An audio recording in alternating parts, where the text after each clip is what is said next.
here's why the 4% rule isn't your only option and how you can actually increase your retirement income by using these other strategies. All right, now let's start by diving into what the 4% rule is, how it works, and how we could have a different strategy to increase our retirement income by as much as 20, 30, maybe even 40% more. Anytime there's someone gives you a percentage, all they're saying is based on how much you have saved, you take a percentage of that, as much income you could have. So let's say you got whole $1 million saved for your retirement. So $1 million, if we say, hey, we're going to use about 4%, 4% of $1 million is a whopping $40,000, which means we could take $40,000 per year from our retirement accounts to spend. So you save up a whole $1 million, you only get 40 grand a year. It's not that great. The reason why the 4% rule was created in the 90s was saying that if you had a 60-40 portfolio, 60% or 600,000 in this case in stocks or equities, 40% in bonds, you wouldn't run out of money, and this should last for 30 something years. So that's where the 4% rule kind of came from. However, in today's market, with inflation stuff, 40,000 probably won't cut it, right? Taking 4% off your account will probably buy a lot more in the 90s than it does today. So maybe we should look at having a different type of strategy to pull out. We should have it maybe use a different percentage. But if we go over, 4%, does it increase our risk all that much? Statistically, yeah, it would increase it somewhat, but with the right methodology, you can still make it work. For my clients, we use a rule of 5%. So for that same $1 million,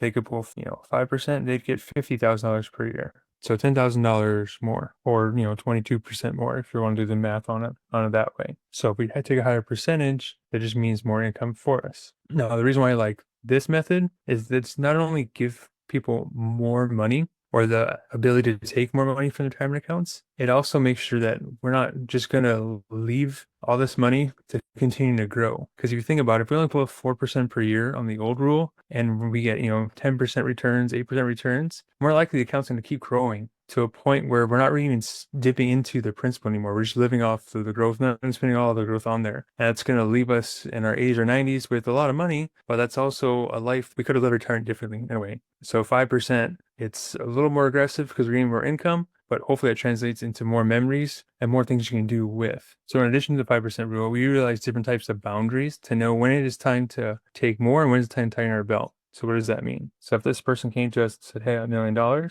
we would say, that's cool. You can spend $50,000 currently. But let's say we'll have a 20% boundary in each way. Well, let's say if we hit 1.2 million, we give you permission to spend more.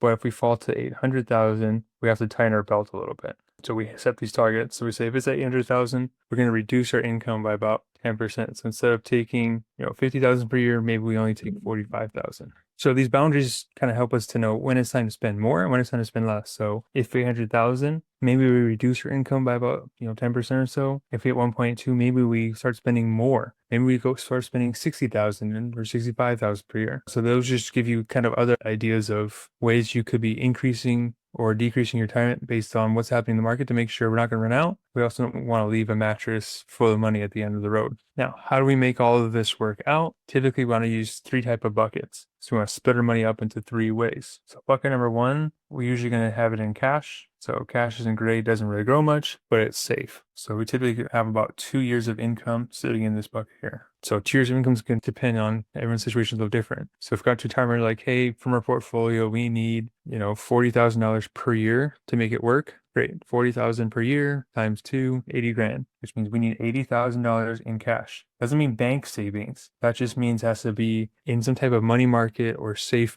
cash-like investment inside retirement accounts. So plan 3 has money market fund or, some the safe money one, whatever that is. So even in plan 3, they have like the short-term interest fund. It's a safe kind of like money market type account. Anything like that will work. You can also allocate it if the numbers are too big across multiple retirement accounts. Does that all have to be in one? You could have, $10,000 of it in a Roth. You could have 40,000 in plan 3 or whatever it is, just 80,000 somewhere. So when we do these buckets, we usually assume, to make things simple, our money is in one pot. Yes, I know there's multiple retirement accounts and there's different tax implications, but just to make things simple, we assume it's all in one pot. Let's say we still have $1 million here, and this was, across multiple accounts, but again, one pot here. We said, hey, we need $40,000 per year. That's 80,000. That's 2 years. Next is our income bucket. We want to have 3 years in this one. So if our income hasn't changed, it's still 40,000 per year. 40 times 3, we're going to need $120,000 sitting in this account here. So between these two buckets, you had $200,000 sitting aside, or 5 years of income. 5 years of income will get you through pretty much any recession that's out there. Average recession is about 14 months. 5 years should pretty much do it. So what that leaves us with is we still have $800,000 that we haven't allocated anywhere yet. So if we have $200,000 earmarked for income, the other $800,000 you are free to invest, and that's where you should have it in, is in growth style accounts. His idea is we want this to grow. We're not going to touch it. If the market collapses and 800 becomes 600,000, you don't have to panic because our income is secure. We know we can get by 5 years before we have to think about selling off the money there. Obviously, the strategy, it's a little more aggressive, right? We have 800,000 or 80% of money in the market. Now, that doesn't mean it has to be high volatility stocks or anything like that. It just means the market growing in some way, shape, or form. It doesn't mean that you're going to have necessarily all the big roller coasters. It just means investing and growing. So 80% in the market in some way is more than the 4% when they said we're going to have 60% in there. But because we're a little bit more strategic on the income part of it, we have more equity, which means more growth, and the growth can always refill these buckets. So a couple years go by, our cash is drained. We can always pull off any growth we got and refill the buckets as we need to see fit. So this is just one way of how you can sustain the rule of 5%. And it's exactly what I do for our clients. Now, another way you can go from the income spectrum, if you didn't want to do any of the math, you didn't like the market, you just want something fully guaranteed that you know is going to work and would require actually less savings to produce a similar result, in that you could do that through using some type of guaranteed annuity contract. So DRS has theirs. They also have the TERS and PERS. You can get them in the private market. For the most part, they all work the same. You put money in, they're going to give you a percentage. They're going to say, hey, we're going to guarantee 5%, 6%, 7%, whatever it is, of income per year for the rest of your life. Those ones don't have any cost of living adjustments except for the one from Washington State. So you kind of have to be cautious when choosing private versus the state-run annuities.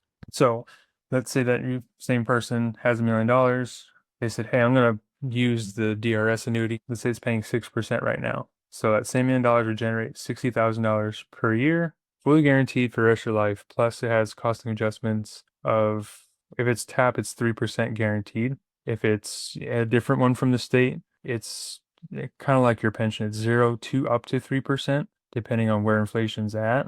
If it's private, they have them, but typically they're going to reduce the income they pay you. Since they're paying 6%, they may pay you 4 or 4.5.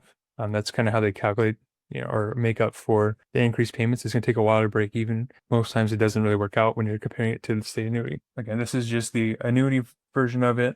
There's a lot less math. It's fully guaranteed. You don't have to worry about how much stocks or bonds or anything like that. But the big caveat here is the money's locked up. We can't access it anymore. I would never want to put all my money in there. Now, $1 million generates to 60,000. If we only needed 40, like we said earlier, that means you don't have to put it all in there. So how much money do we actually need to put in there? If we want 40,000 per year, divided by the interest you're going to get, let's say it's 6%, it means $666,000.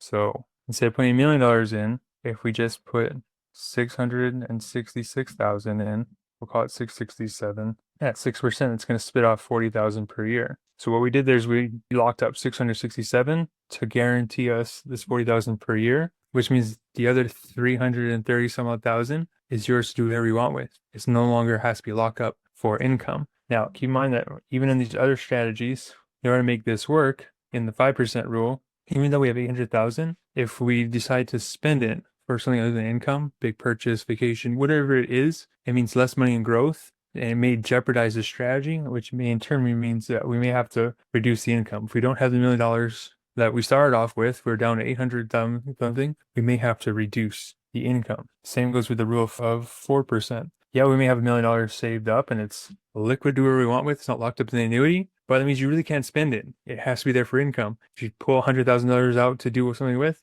you only have $900,000 now. You're only going to get 4% of 900,000, which translates into less income. So just because your money is a liquid and locked up annuity doesn't mean it's necessarily free and clear to do what you want with. Any spending or market fluctuations will have a direct impact into the income you have. So that's why annuities can be not so bad of an idea, because they guarantee that the income is not going to change. And because they pay higher amounts, you don't actually have to lock up all that money. So this person, if they went this route instead, they would lock up 667. They would still have 300,000 to do whatever they want with. They could blow it all in a single day if they wanted to, and it wouldn't impact their income at all. they're still going to get that $40,000 guaranteed for the rest of their life. And as long as they have some type of cost of living adjustment going into that, it should help battle the inflation down the road. So those are just a couple of different strategies that you could be using for your income, besides just going with the whole 4% rule or keeping things in the market. Now, if you found that video helpful and you want more just like that, they're available in my new school community. The link to join is in the description below. And until next time, remember that your future depends on what you do today.